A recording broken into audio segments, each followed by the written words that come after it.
육군이 예비역하사 제도 도입 후 처음으로 임관식을 열었습니다. 동원전력 사령관과 육군 참모차장의 격려 속에 모두 151명이 예비역하사로 새 출발의 신호탄을 쏘아 올렸습니다. 전군 최초 상비 예비군 집중 편성부대인 육군 60보병사단이 쌍용훈련을 진행했습니다. 1군단 동시통합훈련과 연계해 실시한 이번 훈련은 군단과의 통합 전투력 운용을 비롯해 상호 운용성을 검증하는 데 집중했습니다. 방위사업청이 해군 함정의 영상 전시기 성능 개선 사업을 완료했습니다. 성능 개선으로 다양한 작전 상황에 대한 통합 전시가 가능해져 승조원들의 작전 수행 여건이 크게 향상될 전망입니다.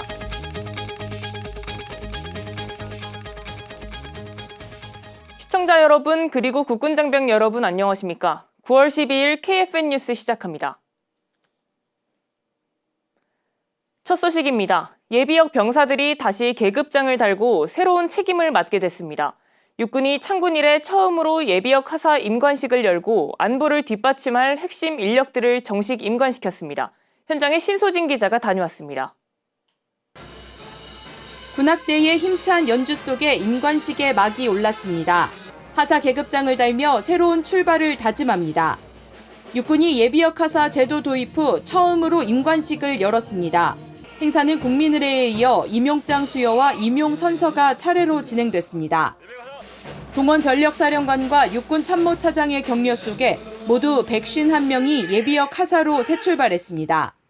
창군 이래 최초의 예비역 하사 진급이기에 영광스럽게 생각하고 있고요. 현역 시절에 한 약속이 있는데 그 약속을 이렇게 예비역 진급을 통해서 지킬 수 있어서 좀 감격스러운 부분도 있습니다. 예비역 하사 제도는 전역 장병 가운데 지원자를 선발해 전문성과 경험을 살릴 수 있도록 한 것으로 전시와 비상 상황에서 즉시 투입 가능한 인력을 확보하는 것이 목적입니다. 예비역 하사들이 대대급 창끝 전투력의 지휘자로서 그 역할을 충분히 감당함으로 인해 강력한 전쟁 억제력을 비롯하여 승리를 보장하는 핵심 역할을 수행할 것이라 확신합니다. 임관식에는 가족들도 함께해 의미를 더했습니다. 저한테는 우리 아들이지만 가족으로서는 너무 자랑스럽습니다. 우리 아들 같은 사람들이 우리 대한민국에 많이 있었으면 좋겠습니다. 아빠 멋있어요. 육군은 내년부터 예비역 하사 선발을 300여 명까지 확대해 제도를 발전시켜 나갈 예정입니다. 이번 첫 임관식을 통해 새롭게 임무를 부여받은 예비역 하사들은 국가 안보를 지키는 든든한 버팀목으로 거듭날 예정입니다. KFN 뉴스 신소진입니다. 육군 60보병사단이 쌍용훈련을 진행했습니다. 전군 최초 상비 예비군 집중 편성부대인 만큼 훈련에 참가한 예비군들은 여전히 생생한 저력을 선보였습니다. 차성효 기자입니다. 전차가 쏘아 올린 탄이 목표물을 정확히 타격합니다. 육군 60보병사단이 지난 9일부터 사흘 동안 현역과 예비군의 원팀 전투태세 확립을 위해 쌍용훈련을 진행했습니다. 1군단 동시통합훈련과 연계해 실시한 이번 훈련은 군단과의 통합 전투력 운용을 비롯해 상호 운용성을 검증하는 데 집중했습니다. 훈련에는 현역과 예비군 3,200여 명이 참여했으며 현역과 상비 예비군, 동원 예비군이 한 팀이 돼 전시 직책 수행 훈련 등을 진행했습니다. 이번 훈련에선 마일즈 장비를 활용한 쌍방훈련과 드론 전력 중요성을 반영해 예비군을 대상으로 드론 소개 교육이 이어졌습니다.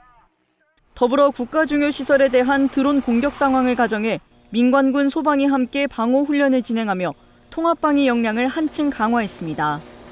특히 64단 전차대대는 전군 최초 상비예비군 집중편성부대로 순수 상비예비군으로 전차 중대를 편성해 운용했습니다.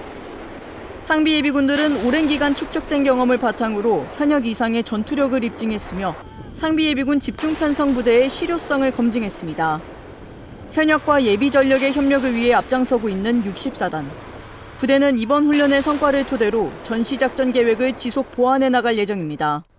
KF 뉴스 차성유입니다. 육군 72보병사단이 현역과 예비군이 함께한 군단 동시통합훈련과 연계한 사단 쌍용훈련 간 포탄 사격 훈련을 실시했습니다. 현장에 김은별 기자가 다녀왔습니다.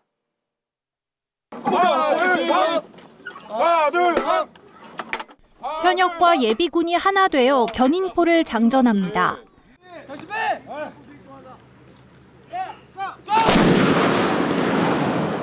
포탄은 굉음과 함께 발사되고 표적지에 정확하게 명중합니다. 육군 72사단이 군단 동시통합훈련과 연계한 사단 쌍용훈련 간 통합화력운용 훈련을 실시했습니다.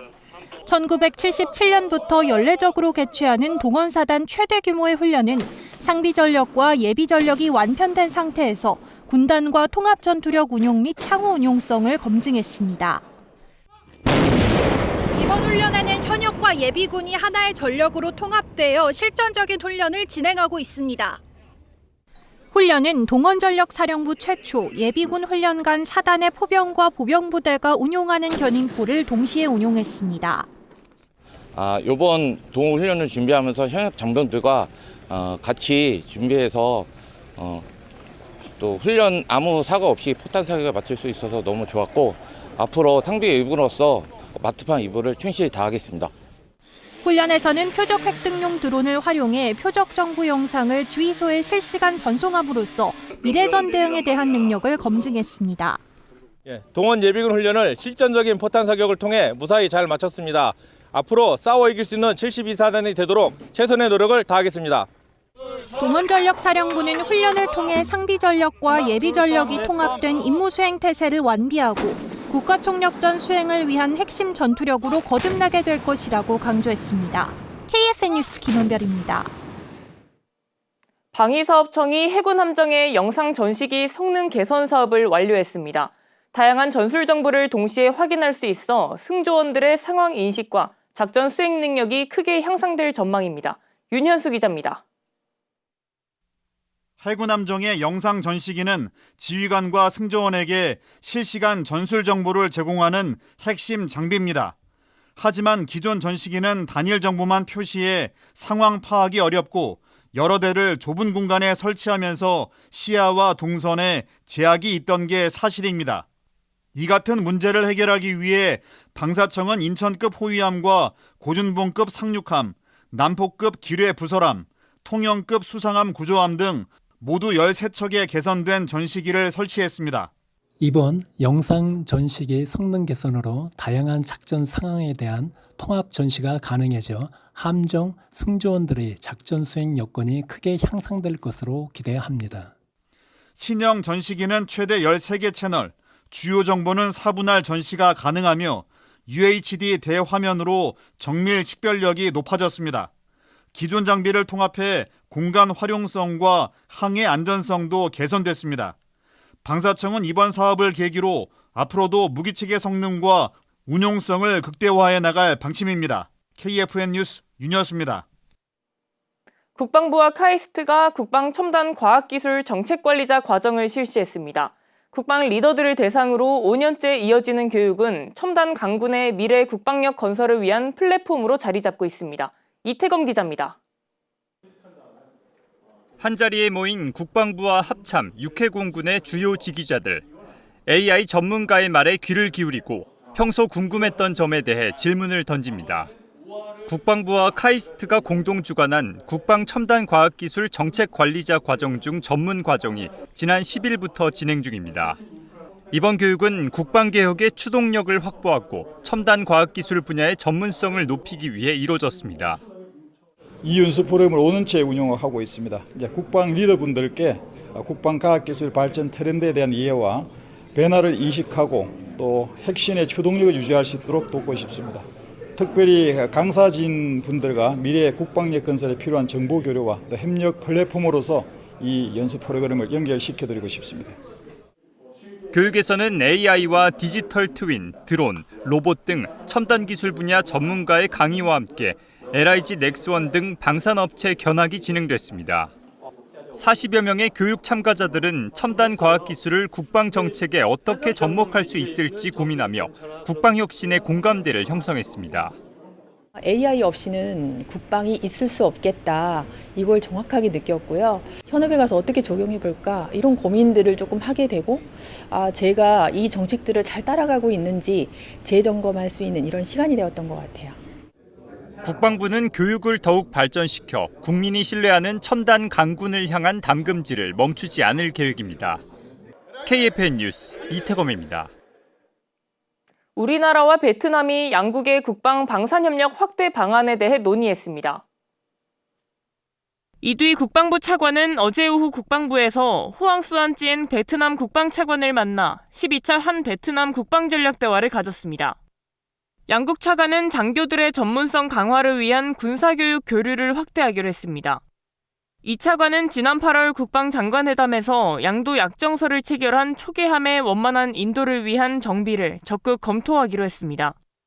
찌엔 차관은 우리나라 무기 체계의 우수성에 공감했고, 이 차관은 베트남이 무기를 추가 도입할 경우 적극 지원하겠다는 뜻을 밝혔습니다. 아울러 양국 차관은 양국 국방부 간 국제연합 평화유지 협력 효력을 연장하는 데 합의했습니다. 한미연합군사령부가 어제 평택 캠프 험프리스에서 김성민 신임 부사령관의 취임식을 개최했다고 밝혔습니다. 이번 행사를 주관한 제이비어 브런슨 연합사령관은 한미연합군은 끊임없는 훈련과 준비태세로 도발을 억제하고 싸워 이길 수 있는 준비가 돼 있다면서 이것이 동맹의 힘이라고 강조했습니다. 김성민 부사령관은 취임사에서 전환기의 중요한 시점에 한층 강화된 한미동맹을 위해 소임을 다하겠다고 소감을 밝혔습니다. 지난 1992년 육사 48기로 임관한 김 부사령관은 오군단장과 합참전략기획차장 등을 역임했고, 작전 전략 분야의 전문성을 바탕으로 연합 방위태세를 확립할 적임자로 평가받습니다. 다음은 한 주간의 이슈를 정리하는 주간 논평입니다. 이번 시간엔 국방비 예산안 대폭 증액의 의미를 짚어봅니다. 정부가 내년도 국방 예산을 올해보다 8.2% 늘린 66조 2,947억 원으로 편성했습니다. AI 기반 과학기술 강군 육성이 주 목표입니다. KFN 보도 보시겠습니다. 전력운영비는 46조 1,203억 원, 방위력 개선비는 20조 1,744억 원 규모로 책정됐습니다. 국방부는 이번 예산을 6대 핵심 분야에 전략적으로 집행한다고 밝혔습니다. 국방부 예산안 증액 편성은 한미동맹 현대화에 발맞춰 한국형 3축 체계를 강화하려는 겁니다. 킬체인 전력, 한국형 미사일 방어, 대량 응징 보복 전력 확보에 9조 원을 배정합니다. 눈길을 끄는 대목은 AI 과학기술 강군 육성에 6조 원가량을 투입한다는 결정입니다. 첨단 항공 엔진과 스텔스 기술, AI 기반 감시 정찰 체계 구축, 그리고 드론 전사 양성이 포함됩니다. 전 장병이 주둔지 내에서 드론 비행 기술을 배울 수 있도록 190억 원을 들여 국내 기술로 개발한 교육훈련용 드론 11,000여 대를 도입합니다. 드론 작전의 신속성과 정밀성을 높여 감시를 포함한 다양한 작전 수행을 도모하려는 겁니다. 전국적으로 드론 운용 훈련이 본격화됐습니다. 관련 보도입니다. 육군 7사단이 적 드론 위협에 대응하고 드론 전문 인력을 배양하기 위한 칠성 드론센터의 문을 열었습니다. 칠성 드론센터는 부사관 중심 연구 체계를 바탕으로 시뮬레이터와 연습 드론을 활용해 소대별 전문 운용 인력을 배출하고 각종 대회 참가와 전술 훈련에 적용해 사단 드론 역량 강화를 목표로 하고 있습니다. 국방부의 이러한 계획은 대통령이 미국 방문에서 밝힌 것처럼 한반도의 안보를 지키는 데 있어서 보다 주도적인 역할을 해나가고 미래전에 대비한 스마트 강군을 육성하려는 것입니다. 정부는 AI의 고성능 모델을 개발하고 인재를 양성해 AI 기반 산업 역량을 안보 분야로 확장하고 있습니다. AI 전문가의 정책 수석 영입과 민간 역량의 공공부문 도입도 시행하고 있습니다. 미래형 전략자산 확보를 추진하려는 국방부의 국방과학기술혁신 기본계획이 예산안 확보를 계기로 서둘러 반석 위에 올려져야 하겠습니다. KFN 주간 논평이었습니다.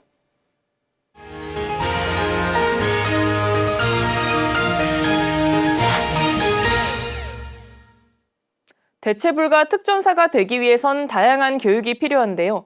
그중에서도 특전사의 기본을 다져주는 교육이 바로 고공침투 교육입니다. 육군 특수전사령부 특수전학교에선 체계적으로 고공침투 교육을 시행하고 있는데요. 고공침투 교육은 어떻게 이루어지는지 자세한 뉴스바바에서 전해드리겠습니다. 안녕하십니까.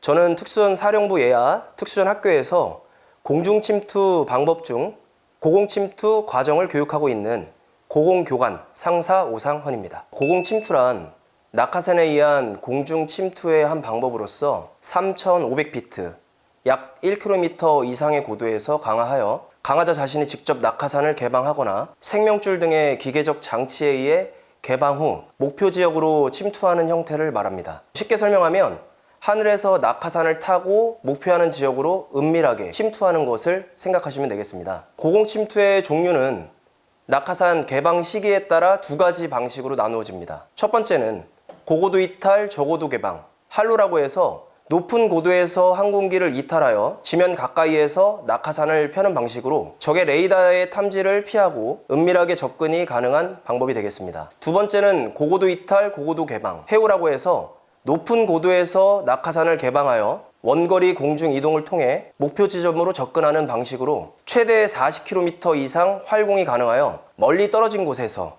은밀히 침투가 가능한 방법이 되겠습니다.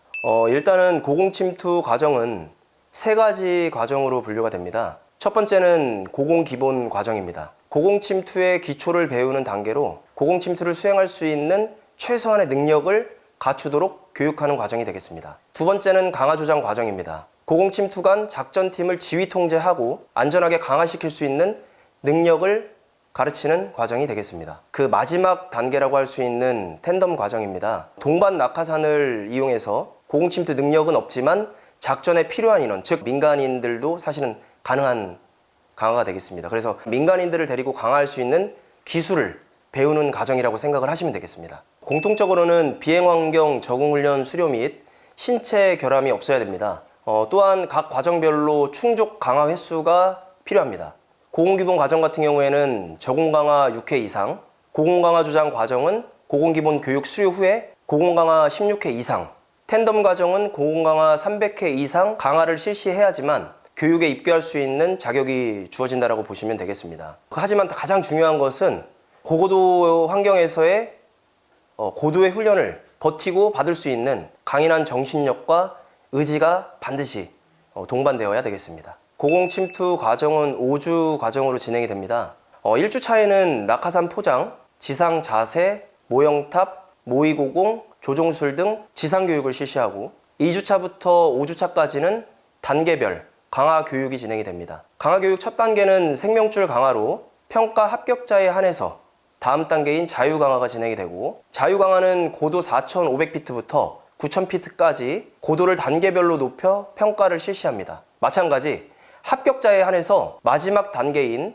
산소 장비, 총기, 군장을 착용하는 전술 강화까지 진행하면 마무리가 되겠습니다. 사실 고공침투 과정은 하나라도 중요하지 않은 교육은 없습니다. 지상에서 자세가 완벽하게 준비되어야만 고고도의 두려움 속에서 정확한 자세로 이탈하고 정확한 고도에서 스스로 낙하산을 펼 수 있습니다. 또 낙하산이 포장이 정확하게 되어 있지 않으면 낙하산 또한 정상적으로 펼쳐질 수 없을 겁니다. 또 낙하산이 펼쳐졌다고 하더라도 정확한 조종수를 실시해야지만 원하는 곳으로 안전하게 착륙할 수 있기 때문에 사실 어느 하나라도 중요하지 않은 것은 없습니다. 그 중에서 꼭 한 가지를 선택을 한다면 낙하산 조종술 교육이라고 생각을 합니다. 혼자가 아닌 여러 사람이 같은 목표 지역을 향해서 날아오기 때문에 낙하산 조종을 잘못하면 다른 사람과 공중에서 서로 엉켜서 그대로 추락을 할 수도 있고 또 빠른 속도로 지상으로 착륙을 하게 되면 크게 다칠 수 있기 때문에 교관들이 가장 긴장하면서 최대한 안전하게 통제하기 위해 노력하는 부분이기도 합니다. 고공침투 과정은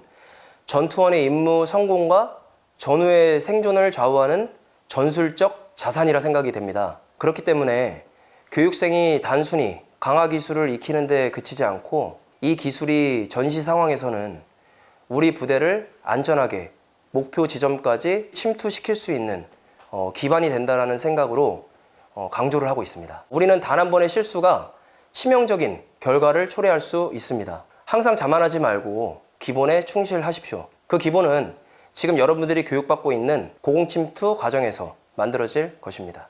교관으로서 고공침투의 발전과 교육생의 안전을 위해 최선을 다할 것이며 어떤 상황에서도 부여된 임무를 100% 완수할 수 있는 최종의 고공침투 요원 육성에 노력하겠습니다. 감사합니다. 이어서 오늘의 국방단신 전해드립니다. 육군 52보병사단이 국방부가 추진 중인 50만 드론 전사 양성 계획의 하나로 예비군을 대상으로 드론 운용 훈련을 하고 있다고 밝혔습니다. 앞서 52사단은 지난해 12월 사단급 부대 최초로 1인칭 시점 드론 조종사 양성 과정을 개설하고 드론 운용 경연대회를 개최하는 등 장병들의 조종 능력과 실전 감각 배양에 주력해왔습니다. 해병대 2사단 포병여단이 지난 8일부터 4흘간 부대 주둔지 일대에서 2025년 포술 경연대회를 개최했습니다. 대회는 장병들의 건전한 경쟁을 바탕으로 부대 전투력 향상과 유사시 완벽한 전투준비 태세를 확립하기 위해 마련됐습니다. 이에 따라 행동화 절차 숙달을 통한 주특기 역량 강화와 화력장비 운용 전문성 향상 등에 중점을 두고 진행됐습니다. 공군 19 전투비행단 항공정비전대 이용우 준이가 산업안전 분야에서 공군 최초로 비파괴 검사 직종 대한민국 명장으로 선정됐습니다. 이준희는 1994년부터 31년간 19전비에서 부품에 영향을 끼치지 않고 항공기 상태와 내부 구조 등 결함을 파악하는 비파괴 검사 직종에 근무하며 비파괴 검사 기사 자격 5개와 국제항공 규격에 따른 항공우주산업 비파괴 검사 최고 등급 자격증 6개를 취득했습니다.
(9월 12일) 기상정보입니다. 오늘과 주말 사이 전국에 최대 200mm에 달하는 가을 호우가 쏟아질 것으로 보입니다. 자세한 날씨 알아보겠습니다. 오늘 예보입니다. 오늘 오후부터 이동성 저기압 영향 받으면서 본격적인 강수가 시작될 것으로 보입니다. 이번에도 중부지방을 중심으로 강한 비구름이 만들어질 전망인데 특히 남쪽의 고온다습한 공기와 북쪽의 찬 공기가 충돌하며 일부 지역에 최대 200mm의 강한 비가 내릴 것으로 보입니다. 안전사고에 각별히 유의하시길 바랍니다. 내일 예보입니다. 내일도 강수가 이어지겠으며 서부 12시, 동부 18시 이후 점차 종료될 것으로 예상됩니다. 비와 함께 강한 바람과 내우가 동반할 수 있어 날아갈 수 있는 물건은 단단히 고정하는 등 시설물 관리에 유의하시길 바랍니다. 내일 아침 최저기온은 서울 21도, 철원 19도로 예상되며 한낮 최고기온은 서울 25도, 대구는 28도가 예상됩니다. 작전 기상입니다. 오늘은 높은 파고로 인해 남서해상으로 해상작전에 일부 영향이 있겠습니다. 주간 기상 전망입니다. 다음 주 월요일까지 대체로 맑고 소나기가 내리는 날씨가 이어지겠으며 16일 야간부터 다시 기압골 영향으로 전국적인 비가 내리기 시작하겠습니다. 17일까지 중부 지역을 중심으로 최대 80mm의 강수가 내릴 것으로 예상되오니 안전사고에 유의하시기 바랍니다. 이상 공군기상단 제공 기상정보였습니다. 이것으로 KFN 뉴스를 마칩니다. 시청해주신 여러분 고맙습니다.